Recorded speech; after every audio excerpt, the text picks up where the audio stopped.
Hey everybody! Welcome to CAF Warbird Tube, the show where we talk about World War II, aviation, history, and so much more. Warbird Tube is produced by the Commemorative Air Force, the world's largest flying museum. Our mission is to educate, inspire, and honor through flight and living history experiences.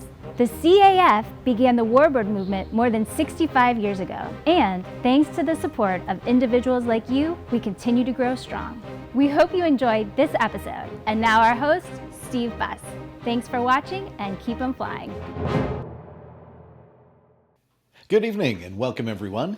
Welcome to Warbird Tube for tonight. And this evening we're going to welcome back John Slemp. We talked about his book, The Bomber Boys, a few shows ago, and we're going to revisit that topic tonight as John has even more information for us. But before we get started, please do us a favor if you haven't already done so. Take a second to like, share, or subscribe, and follow us. And of course, if you do follow us on YouTube, click the bell icon and you'll get notifications about new episodes of Warbird Tube when they're posted.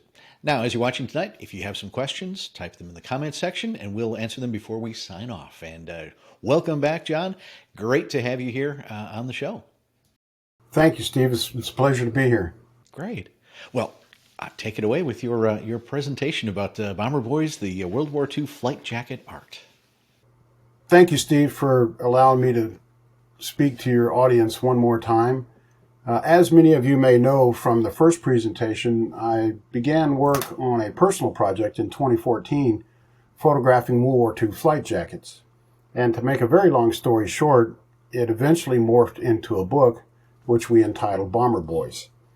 And World War II Flight Jacket Art, I should add that on there. That is part of the official title, because there are several other books out there with the name of Bomber Boys, but they don't deal with flight jacket art.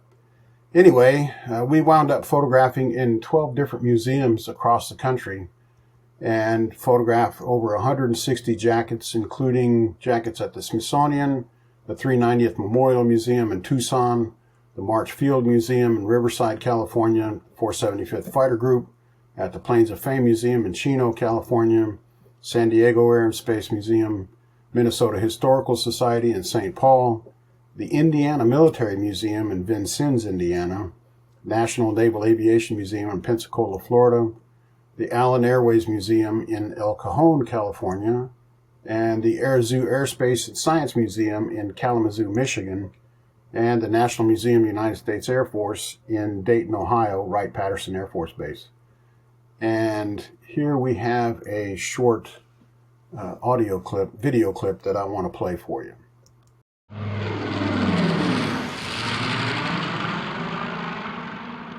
Bomber Boys, World War II Flight Jacket Art. Fighter pilot Bob Punchy Powell talks about learning to fly the P-51. When it was first designed, it did not have that extra tank behind the pilot. To make it a longer range airplane, they took some of the radio equipment machine and moved it, put an 86-gallon tank right behind the armor plate behind the pilot. That gave them an extra hour and a half, but it changed the center of gravity 3 degrees. If you did a 3G turn with that tank full, it would do 2 or 3 uncontrollable snap rolls. And we lost a couple pilots chasing 109s down at treetop level. It snap rolled right into the trees. We soon learned, of course that was a tough lesson, but we learned that we had to burn that tank out before we got over the continent. We would go to that tank and burn it down to almost zero. But after a few missions, we began to love the airplane and become a part of it. That was the thing about being a fighter pilot. If you became a part of the airplane.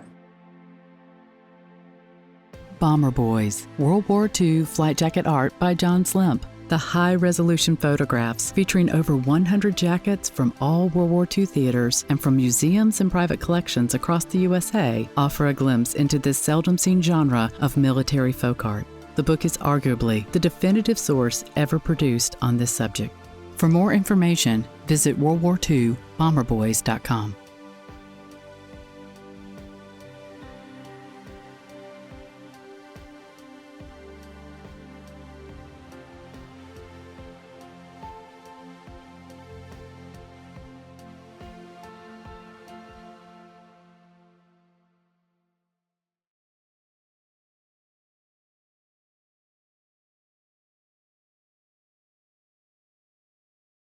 To 690 in Lawrenceville, Georgia. Shout out to my friends there. And I asked around in the chapter. I had known about the jackets for years, but I had never actually seen one. And I asked around in the chapter if anybody had one. I'd like to see it and possibly photograph it. And one of the members brought in their uncle's jacket, and it was spectacular, this jacket here. A.B. Clement was a top turret gunner in a B-24, a veteran of the Ploesti oil field raids, a survivor, I should say, when many people did not. It was an extremely dangerous mission, and actually several missions. And you see the 50 bombs on the front there that signify 50 missions. I had to correct the lady who erroneously thought they were fish, but you know, that's okay. That's part of the education of showing these jackets to people. And it really got me when I saw the grime in the collar. I mean, at that point, it struck me that a real man had worn this, had cared for it, and possibly worn it on a mission. Although most weren't worn on missions for various reasons. But just the physical, tangible grime in the collar really got to me. And at that point, I became even more interested and started seeking them out. And this is the back of the same jacket, by the way. And to non-aviators, I've had to point out several times the significance of Miss Inu, which I found kind of amusing, to be honest with you. And as you can tell, back then, even the young males were quite studious as to the female form. But and I thought I would find a lot more jackets with scantily clad females on there, but of all the jackets that I've shot, only 2 or 3 had what might be considered risque artwork on it. One of the things I've discovered is that when you got back to Littleville, USA after the war, you didn't wear something like this down on Main Street. It just wasn't done. And so they wound up in closets or under beds, stored away somewhere, and have survived over time. And so after I photographed this jacket, I sent several pictures to Dorothy Cochran, who's a curator at the Smithsonian Air and Space Museum, who I had met through one of my clients, Women in Aviation International. And just for fun, I sent it to Dorothy, said, "Hi, this is something I'm working on, thought you might be interested." 58 minutes later, I got a separate email from Dr. Alex Spencer, their curator of the aviation clothing collection, and he said, "We have 15 jackets that'll work for your project. When can you be here?" Of course, I was stunned, elated, etc. And it just, once that happened, it really started picking up a lot of steam. This jacket was brought to me from an owner south of Atlanta, and this jacket actually is the second one Frederick owned. His original, he basically wore it out, and this jacket belonged to a friend of his who was killed in combat, and he had it painted up and preserved after the war. And Century Bombers is the nickname, if you will, for the 100th Bomb Group out of England. They were considered a hard luck group because they had some tremendous casualties on several missions, and became famous for it, actually, which is not something you want to become famous for, actually. But just the artwork originally is what intrigued me about these jackets once I started seeing them, and the variety, the designs and so on, really just I found fascinating and intriguing, because most of the people who painted the jackets were not professional artists. Some were, but by and large, not all of them. This is another jacket that was brought to me, another Mediterranean Theater 15th Air Force. And I should point out that the 15th Air Force at the time, up to October of 44, if you flew more than 600 miles on one mission, you were credited with 2 missions, even though it was only one target. And so that's why you see 50 bombs instead of 35 on some of the other jackets you would see from the 8th Air Force, etc., out of England. Essentially, they were 35 targets, but the math worked out to be 50 bombs on their jackets, which is quite impressive looking. And I did, several close-ups on the jackets and so on. just again trying to show it more in detail and so on. These were all photographed with an extremely high resolution medium format camera, so the files are huge and you can really zoom in if you want to and see detail to the nth degree almost. They make prints, they'll make an easily a 30 by 40 print at 100% resolution, and they look fantastic on the wall. You'll notice that the insignia, the captain's bars, are sewn on. At the time, it was considered, they didn't wear the metal insignia, which is normally done on other uniforms, for two reasons. One, it could be a puncture hazard in case of a crash, and secondly, it could get tangled up in a parachute harness. So they were either painted on or embroidered, sewn on as patches, etc. And on this particular jacket, the little 2 down below the unit insignia was the last numeral in the squadron. So if you knew the squadron numbers in the bomb group, in this instance I believe it was the 460th bomb group, you knew exactly which squadron it was as well. And when I photographed it, when she brought the jacket in, I couldn't make out the 2. It was so faint. But again, with digital technology, I was able to figure out that it was yellow, and we enhanced the color, and sure enough, it's a numeral 2. This is the back of the same jacket, B-24 unit. And I did this photograph here showing the liner has been replaced. It was thought at the time that if the jackets were modified by the owner, the wearer, the soldier, so to speak, the Army wouldn't want them back. Well, having been in the Army myself, the Army always wants their issued items back.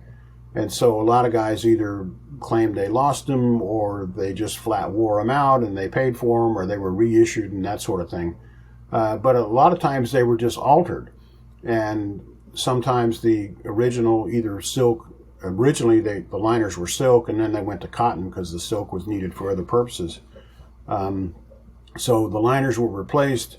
They would paint on them, obviously, and modify them in other ways, thinking that the Army wouldn't want them back. Again, so this is a diary, if you will, a diary entry in just a little handheld journal. And let me read it here to you real quick. The group hit Blechhammer North today. I flew with Van's crew. Had number 2 shot out, number 2 engine shot out over the target, ball turret out, left waist and left tail guns out, attacked by Me-109s, which are German fighters. As we were straggling, we got back somehow. The hydraulic system was shot out, no brakes, ran off the runway between 2 parked ships, jumped 3 or 4 ditches and came to rest 300 yards off the runway in a wheat field. No one hurt, ship full of holes, as it goes on to the next page. And I read later that this was the second time this happened. So you could complete a mission and get back and be killed on landing. This was extremely hazardous duty. And I put the quarter in there, and as you can see, it's 21.2 millimeters, because it's just slightly larger than a 20 millimeter cannon shell. And I thought, a lot of people don't know that, but a fair number of the German fighters had 20 millimeter cannons in them. And the thickness of a B-17 skin was about the same as a business card. So while these aircraft looked quite large and imposing, in essence they were fairly fragile in that the protection offered the crew was minimal, shall we say, if at all. So this is an interesting story here. You see Wallace Limburn on the top row left. He was the flight engineer, top turret gunner. And you see Walter Thomason, the pilot, on the left at the Neely. And this was in spring of '44 down in Florida, Avon Park. And this is a training photograph. Obviously, they look still happy. And so I photographed Walter's jacket here in Atlanta. His son lives in Dunwoody, just on the north side of town, and in 2015, right before Oshkosh. And I put the picture on my iPad and went to Oshkosh, and I'm talking to a fellow. It turned out to be Wallace Limburn's son, Tom, who I met strictly by chance. I was working on a job, and Tom was handling one of the aircraft I was going to photograph. I started telling him about the project and how, it was about World War II flight jackets. And he said, oh, my dad was a crewman, and the pilot's name was Walter Thomason. I was shocked. And I took out my iPad, didn't say a word, took out my iPad, went to the picture, and I said, this Walter Thomason? And he said, yes. And we had goosebumps for 5 minutes talking about this coincidence. Nowhere else in the world probably would this have happened. So this is Walter Thomason's jacket on the left and Tom Limburn's dad's jacket on the right. And there's no doubt in my mind the same artist painted the artwork. I'm not sure why the Uncle Tom's Cabin on the right is a different color, but having looked at it pretty closely, there's no doubt in my mind that it's the same artist. And I was stunned. I had no conception that I would have two jackets from the same crew in the book, but we do. So you'll notice that on Walter's jacket on the left, the cuffs have been removed. Now, I don't know why definitively, but the cuffs were pretty fragile wool, and I have a feeling that once they got to be pretty ragged, guys just tore them out because it just looked worse than not having them at all. And my other thought is, too, that if they wore them with gloves, the gloves could go up inside the sleeves without bother, but that's just a guess. And as you can see on Limburn's jacket on the right, the cuffs have been replaced. Apparently his dad wore it a lot doing heavy labor after the war, and you can see the right sleeve has been torn in a couple of places and that sort of thing. But again, it was just a real treat to have two jackets from the same crew in the book. And again, only at Oshkosh. So this is a period photograph of Thomason's jacket, and I've compared it side by side, and there's no doubt in my mind that this is his jacket again. And I don't know why. This is an official Army photograph, and I don't know why the Army chose to photograph him. But the order obviously came down from someone for some reason to document him. And you see the AC number in the lower right there. If you plug that number into the National Archives, they can find the original digital file. So it's been a little bit of a hunt for information like that too. But in one instance, I found an AC number on a flight nurse's jacket, a flight nurse's picture, and sent him a message late in the afternoon, and the next morning, 9:30, I had a high-res file, which is in the book, of that particular image. Our tax dollars at work. So this is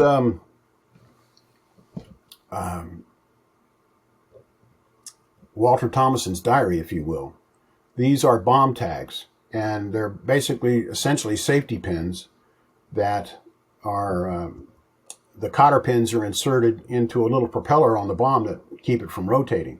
But they're removed prior to the mission, and as the bomb drops, the propeller rotates, and once it reaches a certain number of revolutions, it arms the bomb. Well, before each mission, he pulled out one of these and wrote on there the mission number, the date, the target, and the bomb load. So you see in number 31 at the top, 22 September 44, Kassel, Germany, 6 500-pound general-purpose bombs and 6 500, I think, incendiary. But for all 34 missions. And his son, once I saw these, they were in a little 45 caliber pistol ammunition box. They were all just jammed in there. And once I saw those, I immediately got this picture in my head. You've seen the bombs come out in staggered form. And so I did a picture like that. It's actually 3 shots put together, and we had an exhibition here in town where they were printed out as a vertical panoramic, about 6 feet tall and about 18 inches wide with all the tags on there.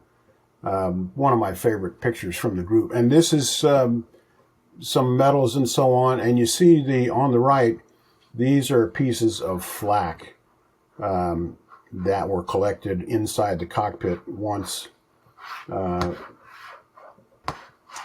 aircraft returned to base. And I picked them up, and they're very sharp and very dense, so I could see it was quite apparent that they could do a lot of damage at velocity. And that's from an 88 millimeter cannon. And we have the Distinguished Flying Cross on the lower left and the Air Medal on the top right there, which was awarded for every 5 missions completed. So this is Jimmy Stewart's jacket. A lot of people aren't aware that Jimmy Stewart, the actor, was a pilot before the war, and he had a long history of service in his family in the military. And he enlisted, actually, before the war started. And because he was already a pilot, he was already 33 years old, too. He was not a youngster, an Academy Award winner, etc., but he felt important to serve the country. So he enlisted and as a private. And eventually, shortly thereafter, was commissioned. He already had a college degree, etc. He was commissioned, and he went through pilot training and so on. And for, I think, almost 2 years, he trained pilots. Even though he wanted to go overseas and actively serve in a combat unit, the Army essentially wouldn't send him because of his notoriety as an actor. And anyway, it was also thought that he would make propaganda films, if you will, for lack of a better way to put it, which he did some, but that was not his primary thought. He wanted to go and serve just like anybody else, and eventually he did, in 44, make it over to England, and he did 20 missions as a B-24 pilot. And surrounding that, he was also an operations officer, he was a squadron commander, later a group commander, and by the end of the war, he had been promoted to full colonel, one of the few people in the service who had gone from private to colonel during the course of the war. And this jacket is in the National Museum of the United States Air Force in Dayton. And I was told by the lady who's the collections manager that it was only the second time since 1968 that had been out of the display case. So I felt very fortunate to have photographed the jacket. This is another jacket that was brought to me, and you'll notice the liner has been replaced, and they didn't bother putting the tag back in there, the manufacturer's tag. And you'll notice the color as well. That was one thing that struck me. The jackets were essentially manufactured in 18 different plants, if you will, manufacturers across the country. Most of them were concentrated in the Northeast, New York, New Jersey area, because that's where the garment industry was for the most part. A few were in Pennsylvania and a few were manufactured, a few plants were in the Chicago area. But by and large, most of them were in the New York, New Jersey area. And at one point, some of the jackets were recolored, if you will. The original dye had come off. And I don't know if that's what happened with this one or not, but it was butter soft and just spectacular, even though it had no artwork on the back. And I told the lady who brought it to me, I said, it's a good thing this doesn't fit me because you might not get out of here with it. It was just a spectacular jacket. This is another jacket. This jacket was actually sent to me from Oakland, California, by the son who had done a lot of homework on his dad's history. And you'll see on the right, his dad actually drew this diagram. I had tried to find out if there was any standardization to the colors in the unit insignia at the time, and I couldn't find any documentation in that regard. I talked with the Air Force Archives and a couple other sources, and basically nobody could tell me definitively. But this was the only documentation that I found that outlined the colors, what it was supposed to be. And as you can see, the cross was supposed to be white, but in the photograph it's yellow, and I don't know if it's just because the paint yellowed over time or if they didn't have any white paint and they used yellow. And you can also see it looks like the field behind the cross looks sort of a green when actually it was supposed to have been dark blue. So there you have it. That's what we had. And this is his dad on the right, Lieutenant Ernest Anders Eriksson, standing with Jimmy Doolittle on the ramp. General Jimmy Doolittle, by this time, who was the commander of the 8th Air Force in 44, I believe. He became the commander. And so this, when I photographed these jackets, most times I did, I should say, at the Smithsonian, I didn't touch them at all. They had curators handling the jackets. But most of the other times I physically touched them because we stuffed them with bubble wrap, and lightly stuffed them, I should say, in the chest area just to give them a little bit of dimension. And so it was like touching history in a way. And so here's the Udvar Hazy Center where we photographed the jackets at the Smithsonian. And so we'll go through these quickly. This artwork actually became pretty famous after the war. And this was owned by later Brigadier General Waltz. And you'll see the various symbols on there for the missions, and then also for the number of aircraft shot down, the swastikas, and the smaller, I'll get to that here in a second. So you'll see here, I licensed those pictures in the lower right. You'll see the originals, and there's an outfit in Japan, Toys McCoy Manufacturing, that actually does reproductions of this particular jacket. And you'll notice that the swastika symbols have been replaced with iron crosses. And I believe in Germany, I know I was stationed there for about 5 years, it's illegal to display the swastika. And I have a feeling it's probably the same in Japan, even though it's an ancient symbol used for different things. But the Germans co-opted it and it became the Nazi symbol. But otherwise, the jacket is a pretty faithful reproduction. And so I thought that was quite interesting. And you'll notice the B-17 here dropping something out. That's actually food. And in late 40, I should say, right before the war ended, in May of 45, the 390th Bomb Group participated in Operation Chowhound. General Waltz was a member at the time. And so that's why the little flour bag you see there on the jacket. And there's several other jackets that also had that same symbol I photographed. But what happened was in late 44, the Dutch underground apparently did quite a number on German transportation system and rail system, so much so that it ticked off the Germans so much that they instituted a nationwide food embargo. And by the time the war ended in May of 45, over 18,000 Hollanders had died from starvation. Well, the King of Holland was exiled in England, and he appealed to Eisenhower and Churchill in the spring of 45, can we do something? And so I'm not sure what the mechanism was, but they contacted the Germans, and the Germans knew that basically the war was over, and worked out a deal where they said, we will only drop food at low level and not bombs. You don't shoot at us and we won't bomb you. And so the deal was struck, and that last week of the war, tons and tons of food was dropped into Holland. That's one of the reasons why Audrey Hepburn was so thin all her life, because she was a child at the time. Audrey Hepburn was a famous actress later on. And the PW stands for prisoner of war, where these aircraft were mobilized immediately after the war ended on the 8th of May and sent to airfields near prisoner of war camps to evacuate soldiers who needed immediate medical care. And that was highly successful as well. Another jacket, this actually was made in Australia. I had always erroneously thought that they were all made in the States, but about 3,200 or so were made in Australia. And I think this is goat hide. And this is in the collection at the Smithsonian also. And you can see how it's torn on the back and also on the right sleeve there. So this is from the 390th Memorial Museum in Tucson, Arizona. It's on the grounds of the Pima Air and Space Museum. And it's well worth a visit. I photographed 32 jackets there in March of 2018. And I think, visually speaking, they had probably the most compelling collection that I saw during the project. Just some spectacular artwork.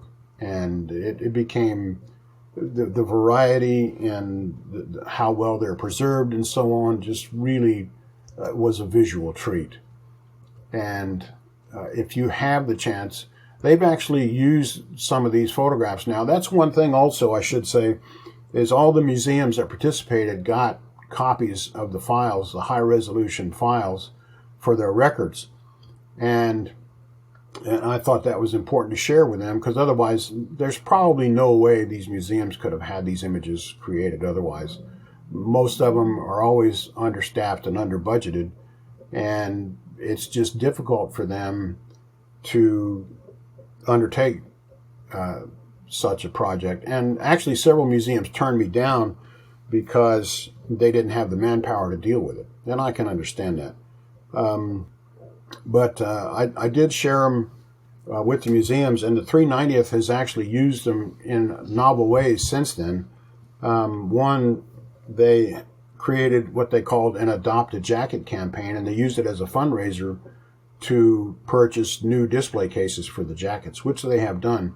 And when they removed, when the curator removed one of the jackets from the old case, a moth flew out.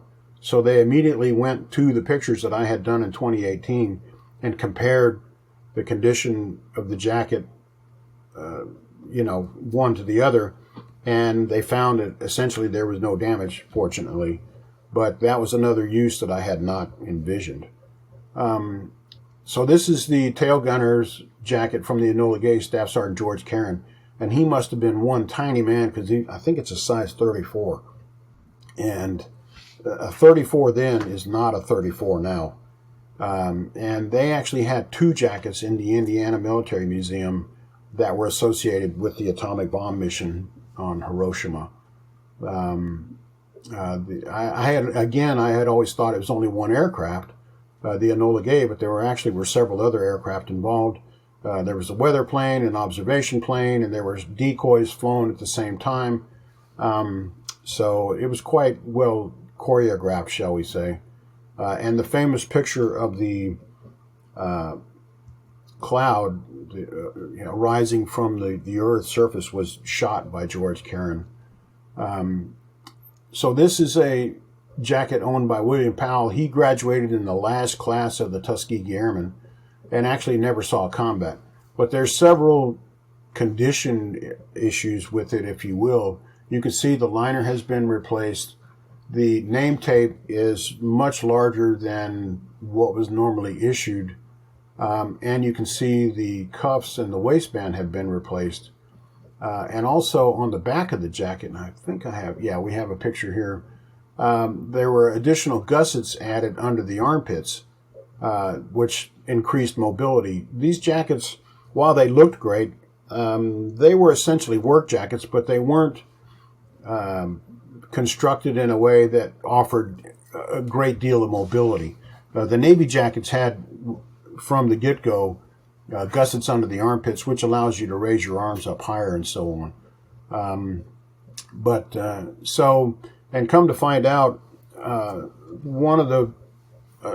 got other people involved in the book effort, and one of them was a fellow named Jeff Schrader, who's an appraiser for Antiques Roadshow. And he has his own company called Advance Guard Militaria in Missouri, and he buys and sells military items. And he's been an appraiser for Antiques Roadshow for over 10 years. And he's a collector himself. He's got a small collection. And he told me that if the cuffs and the waistbands are replaced, it actually decreases the value of the jacket, even though they might be in bad condition. And it decreases the attractiveness for someone who may want to buy it for a personal collection later on, or for a museum to acquire it into their collection as well. So we also did portraits as much as I could, and because it became apparent once I started photographing the jackets that really it should be about the guys who wore the jackets, and this was an appropriate way to tell their stories. So this was Bob Punchy Powell. He was a friend of mine, actually. He lived about 6 miles from me here in Atlanta, but he was originally from Bluefield, West Virginia. And he flew P-47s early on, and then later transitioned he had a half-hour introductory course, shall we say, in P-51s in theater in England, and the next day they went out on a mission in the aircraft. And he said, well, basically, if you flew one, you could fly them all. And such is life in combat. But he flew 16 hours over 3 different missions on D-Day, and at the end of his last mission, he had to be helped from the cockpit because his legs wouldn't support his weight by his ground crew. And he's shown here wearing a replica jacket. His original is in the mighty 8th Air Force Museum in Pooler, Georgia, which is just outside Savannah, down on the coast, because that's where the 8th Air Force was founded, in the Armory in January 1942 in Savannah.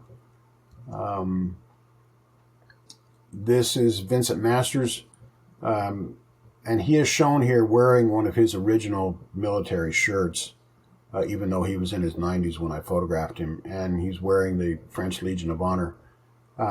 He was originally a B-17 pilot, and I believe he completed 28 missions, and and he was also an operations officer and so on, so I think there was some slack cut there as far as completing 30 missions or whatever, because he couldn't go on all of them. But instead of going back to the States when he finished his missions in July of 44, he stayed and was involved in the creation of the 3rd Scouting Force. And at that point, he was promoted to lieutenant colonel because he was the commander of this unit at 24 years old.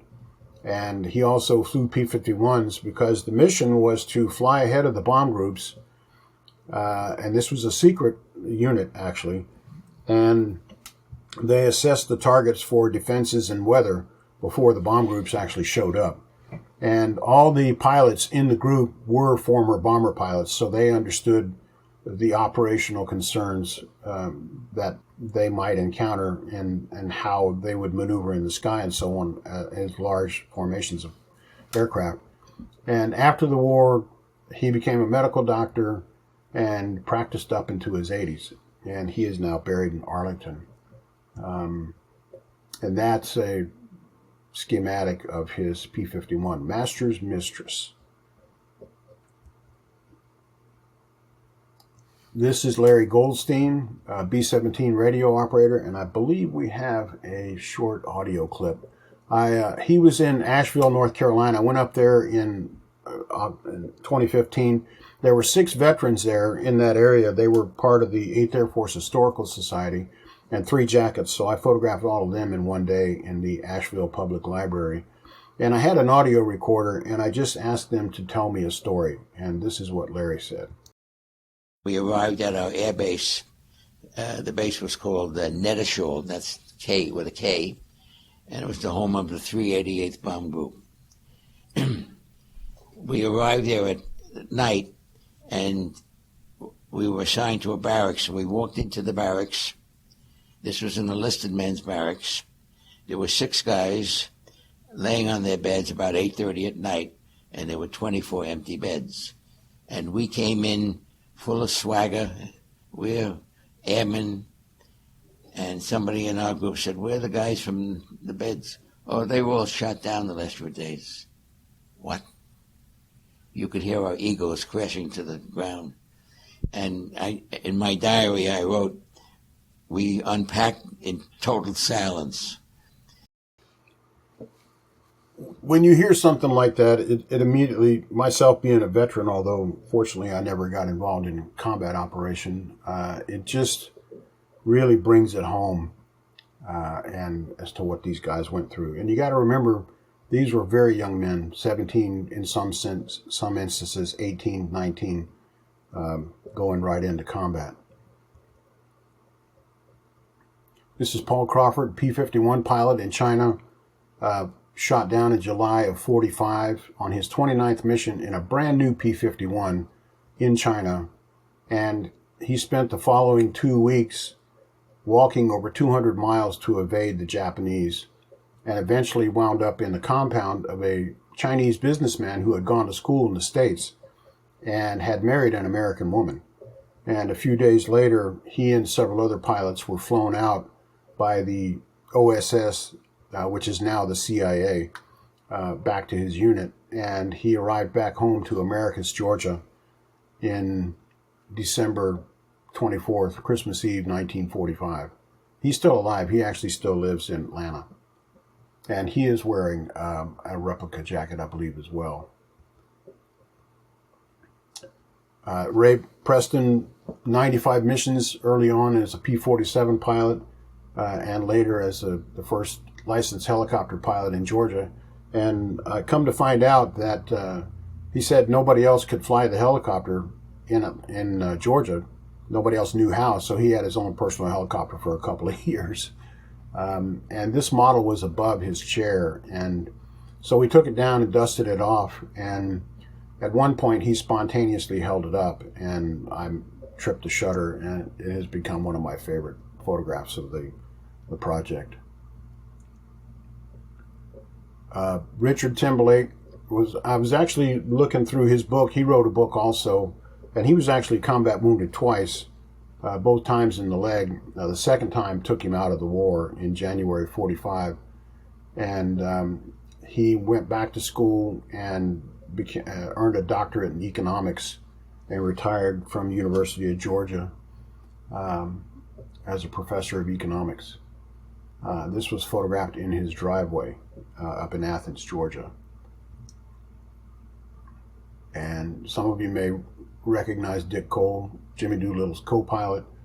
He was here in 2017 here in Atlanta, and I had the opportunity to photograph him. Obviously a member of the Tokyo raid, and he stayed and actually flew quite a bit in the China-Burma-India theater. And of course, Brigadier General Charles McGee, Tuskegee Airman. I had the opportunity to photograph him twice, and he was very gracious and generous with his time each time I photographed him. Super nice man. I would have loved to have spent a lot more time talking with him. And here's a group shot done at the same time, again in, I believe, 2017 here in Atlanta. They were all here for an event, and I photographed him in the hangar over at Epps Aviation. This is Bob Mitchell, B-17 ball turret gunner, and he passed away about 45 days after we photographed him. And he told me this is one of the few jackets that I think was worn on all, he told me he wore it on all of his missions. Generally, they were not worn on missions because they were not warm. And, but he told me he wore it on all of his missions. And here is a little audio clip, a video clip, I should say, of an interview that was done with him by a friend of mine. Before I went into the service, my daddy, being a World War I veteran, said he needed to have a little father-son talk, and he said that I was going into the service, and he said he wanted me to wear that uniform with pride, said it had been worn that way ever since the Revolutionary War. And we had ancestors that fought for the Yankees as well as the Southerners, and so but he said we've always worn that uniform with pride there, and I want you to do the same thing, and said, and it's hard to say, but he said, I want you to come home one of two ways, either with the honorable discharge in your pocket, or with a flag draped over your casket. So it's hard to say that, but that's the way we feel about it. So obviously it was a different time for these men. And this is his jacket. And again, you know, they wanted to repair it and so on. And I said, no, I wanted to leave it just the way it was. And so I got to photograph it. And the Bob Mitchell and the looks like an 8-ball with wings on it, he actually designed that little logo. And you see it's got his bomb group and squadron and information inside there, which again was probably, I'm sure it was against regulations, because if he was captured wearing that, it becomes a source of intelligence for the enemy. But again, the guys thought that if they customized the jackets, etc., then the Army wouldn't want them back. And this is the back of the same jacket. And Little Joe at the time was slang for rolling double deuces in card games. And apparently everybody in the crew had 4 in their social security number, or their service number, or their address, or their birthday, and so on. So they decided to name their aircraft Little Joe. And then he said they never got the chance to fly it. So you might not realize it, but these jackets continue to have a fashion and cultural impact to this day. And I actually hired a fashion historian in New York, and she wrote a chapter for me on just that subject, and told me that she probably found enough information to write her own book on the subject. But once you start looking around, it's easy to see how they continue to influence design to this day. This, of course, has a fur collar, which is what the Navy jackets have.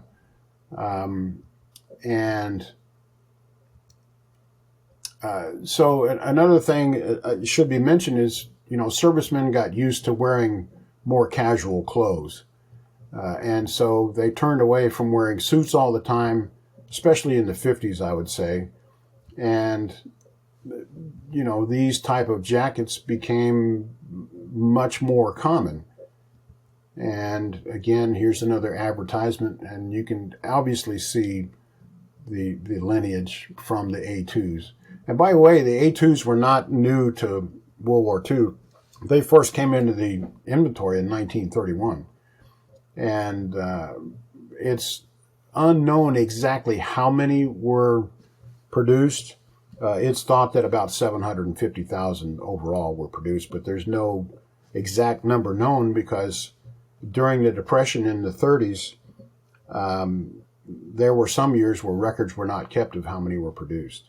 So President Kennedy, I should say, bought 3 Navy jackets in 1962, and he started wearing them.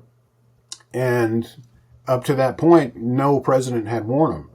And in 2020, 2 of them were auctioned, as you can see, one for $250,000 and the other for $192,000. So if a jacket has good provenance and it's in decent shape, and if it has artwork and so on, they can be worth quite a bit of money. And here you see President Kennedy out on boats and so on. He was a Navy man, obviously, so you see him wearing the Navy style jacket. And here it is shown as a still life. And of course, movies. Steve McQueen in The Great Escape on the left there, Gregory Peck, 12 O'Clock High, in the center on the right picture there. And conservation. I also contacted a conservationist who had done some work for the 390th Memorial Museum, and she gave me some pointers on how to take care of them. Keep them dry, keep them out of the light, control the humidity. It doesn't have to be exceptional, but they don't need to be too dry or too wet, too moist.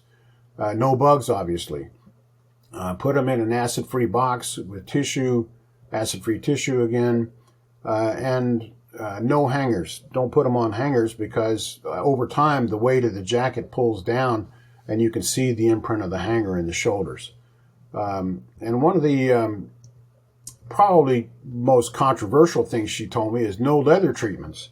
You'll find numerous discussion forums online where people are talking about how to take care of them and so on. And there's always some recommendation to put some sort of leather treatment on them. And she said that's not a good idea. And I asked her why. And she said, well, basically, leather treatments are for things that are worn and used daily or fairly often. Shoes, ball gloves, current modern leather jackets, that sort of thing, because the treatment wears off.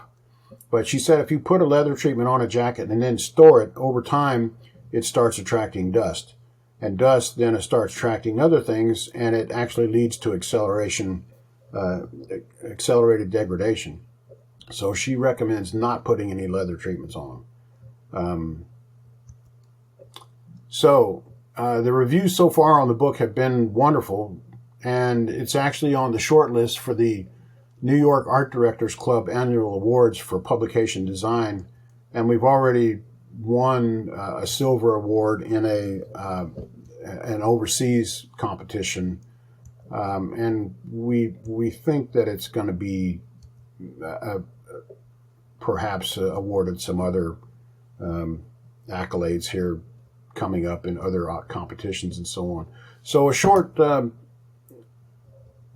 discussion here on how the jackets were photographed. Basically, I created a light box and set the jacket so you can see the strobe light here on each side comes in from the bottom, and the jacket is placed on the plexiglass. And I have this beauty dish on the left that comes across the top of the jacket. It's got a grid on it, so the spill is controlled, and it comes across the top of the jacket because I wanted to show texture. I could have lit it with some soft boxes, as we call them, basically soft light sources, but it wouldn't have shown texture because all the crevices and cracks would have been filled in with the soft light. But by showing it this way, it shows texture with the beauty dish coming across the top, and then the 3 fill cards bounce the light back into the jacket. And so I think we've achieved basically a combination of both light sources. And I get up on a ladder and shoot down on it. And that was it. So essentially, that was how it was done. We have a YouTube channel now. You can find us at World War II Bomber Boys, where some of the interviews are quite long. Punchy Pal was over an hour, and so on. But we're trying to continue to fill that out with relevant information and so on. And if you wish to purchase a book, it can be done at WWII So questions, please. Yes. John, and thank you for sharing that presentation with us. And we are going to turn things over to our audience right now. I'm sure there are quite a few questions that have popped into their minds during the presentation. So with that, we'll conclude this portion of the broadcast and go back and join everyone live for your questions and John's answers. Stand by. John, thank you so very much for sharing all of the information that you had with this. This has really been a labor of love for you. I mean, as you explained it, you started out just deciding to photograph some World War II leather jackets, and it's really gone way beyond just that. Oh yeah, absolutely. Yeah, much further than I ever contemplated, to be honest with you. And it still seems like it has continuing to grow legs, and like a centipede, they just keep multiplying and multiplying, and so which is a good thing, I suppose. People have already asked me what am I going to do next, and I'm like, I have no idea. I just don't know, but I'm trying to treat this with the proper respect it deserves for the time being, anyway. Right. And we'll leave it at that, I guess. Well, one of our viewers is asking, what are some of the more unusual themes that were picked for the etude? I saw that question there, and I'm kind of scratching my head. A lot of them were normal, girlfriends or wives and that sort of thing, or the bomber itself on the back, or an 8th Air Force logo with planes around it and that sort of thing. But there were a few that were actually fairly bizarre. One of them, which is not in the book, is a little baby smoking a cigar.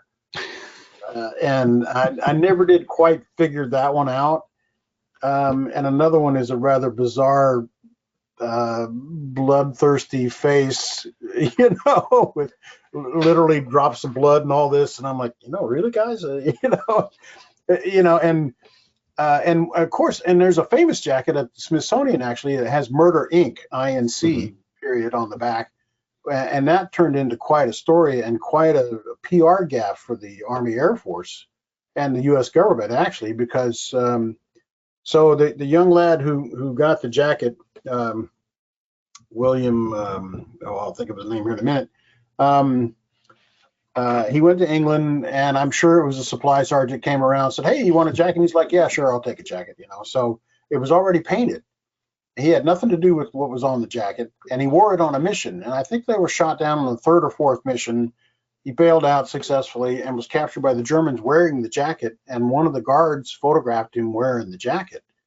And that photograph wound up on Hitler's desk. And he used it as proof that the Americans were pulling hardened criminals out of jails and prisons to send to Europe to kill innocent women and children in Germany. Which is, of course, was not the case, but nonetheless, he made as much hay out of that as he could, and it really caused great embarrassment to the U.S. government. And after that, I'm sure word came down from on high that the commanders need to pay a little more attention to what was being painted on the jackets and on the nose art too, for that matter. But that was some of the more unusual things that were painted on the jackets. As you've been photographing these jackets, especially ones that have come from family members or in museums or things, has anyone discovered anything interesting or unusual that someone had, that the servicemen had left in the pockets? It's funny you mentioned that. Paul Crawford, when I photographed his jacket, some of the jackets I kind of felt the pockets just for giggles, if nothing else, and this is, you'll enjoy this. I pulled out a rather large pair of ladies' panties out of the pocket of his jacket, and come to find, I can't remember exactly why they were there, but but I'm like, they were put back in pretty quickly, I think. Some of them actually had silk maps, and especially in the China, Burma, India theater, a lot of the jackets were modified so they had inner pockets. They didn't come that way normally or originally, and so they had silk maps in there, and and they would put other things in there. Let's see, I can't remember. I think that was pretty much it. I can't remember. There might have been an ID or something, but nothing really out of the ordinary aside from the panties. So similar to nose art, the jackets were sort of a good luck charm or talisman that went with them. Had you discovered any stories of superstitions or? Oh yeah, the Hag of Hardwick. Yeah, there was a jacket. There was a plane that I think on one of the first missions, one of the crewmen was killed. And it came back, and the plane was tore up pretty good, and it came back and it was repaired.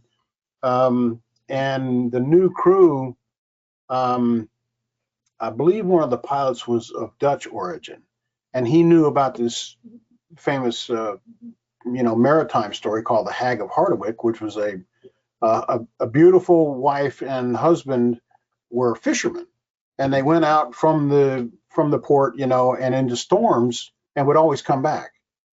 And one time they didn't come back, but it was a legend that she would show up, as a ghost later on.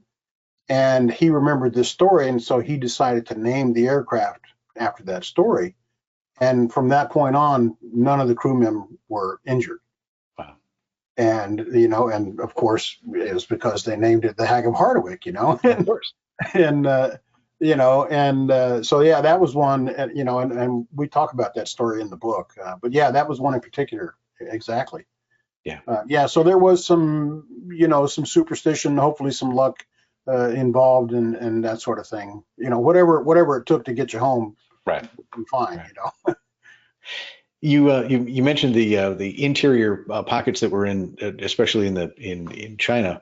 Were there other modifications done like that? I mean, were people carrying sidearms or a knife or weapons or anything? No, not that I recall, Steve. No, not really. They were pretty form fitting, and I think that probably limited their modifiability, if you will. Mm-hmm. And not to mention they had all these other garments that they wore on top of it, right. When they were on missions. So, and if you had a 45, at least when I was in the service, I had a shoulder holster actually, with the strap and all that. So I think they were probably using those as well. So, generally you wouldn't put them in a pocket because as I read on some occasions, the guys bailed out and their harness wasn't properly secured, or, what have you, they wound up upside down, hanging by their legs, and their first point of contact was their head. And sometimes they lost weapons and everything else out of their pockets. And, so generally, they just had small things in their pockets, I think, and actually there were no hand pockets on the jackets, because it's considered unmilitary to stick your hands in your pockets then, and it is now still. So, they had the pockets with flaps, so to speak, but no side pockets to stick your hands in, if you were cold and that sort of thing. There might have been one or two that might have been altered in that way, but I can't recall. Okay. You mentioned the baby with the cigar and Murder Inc. that didn't make the cut. Any reasons why you didn't put those in the book? And were there some other ones? Murder Inc. is in the book. Oh, okay. And we tell that story. The baby I just thought was bizarre. I just, and I didn't really know the story, and there wasn't really any way to research it from what I could tell, because I think it was owned by a third party, if you will. So it just seemed odd to me, and I just decided not to do it. Any others that didn't make the cut? Yeah, there were a few. Some of them had no artwork at all. Or the artwork was kind of marginal. There were a few at the 390th that had, Cincinnati Queen, I think, across the top. But then there was a large blank area underneath. And I think some of the jackets just were never completed, is my guess. And so I may have put one or two in there to show that, but, by and large, the others with the great artwork took precedence, so I had to draw the line somewhere. Right. It's a pretty darn big book as it is. It certainly is. But so yeah, there were a few, but, the two bizarre ones, I just, I didn't like them personally, so I just edited them out myself. But I'm happy to talk about them, of course. But sure, whatever. Well, you're the author, so it's your book, right? Yeah, exactly. So I only get one shot at this, So there you go. Well, we are just about out of time tonight. Let folks know where they can pick up a copy of the book if they'd like one, sure. or find out more information. One of the other questions that I saw, somebody asked about why there was a whistle on Punchy Pal's jacket. Okay. And that's a story too. The guys who flew out of England, they had to fly across the English Channel. And there were more than one or two guys who went down in the English Channel. And being the English Channel, from what I understand, the weather can be quite challenging. And so they had whistles in case they were down at night or in bad weather. They could whistle because the Brits had a very sophisticated rescue system to go find these guys and pull them out of the drink. And so the whistle was an easy way, a better way than hollering, for the guys, the rescuers, to find you. So that's why the whistle was on their jacket. And so if the book can be found at WWIIBomberboys.com, and there's also links there to the YouTube channel and that sort of thing. And there's also a PDF there which you can download for free that has information in spreadsheet form about the manufacturer of the jacket, the size, who owned it, if I knew that, the unit. Just a whole laundry list of information, which museum it's in, and that sort of thing. If you want, more detailed information about a particular jacket, I thought that would be useful to somebody, a researcher perhaps, who knows. Yeah. Awesome. Well, again, John, thank you for joining us and sharing your passion for World War II leather jacket art, and sharing the book and its backstory with us as well. You're quite welcome. I appreciate the opportunity, Steve. Anytime. Excellent. Well, for those of you who are joined with us tonight, thank you for being a part of this webinar. As always, if you have any suggestions for a future topic you'd like us to cover, just send a note to media@cafhq.org, media@cafhq.org. That goes right to Leah Block, and she'll be able to take that under advisement. All right. So again, we appreciate you being here tonight. John, thank you. And until next week, I'm Steve Buss for the Commemorative Air Force. Have a good night. Thanks, Steve. Good night.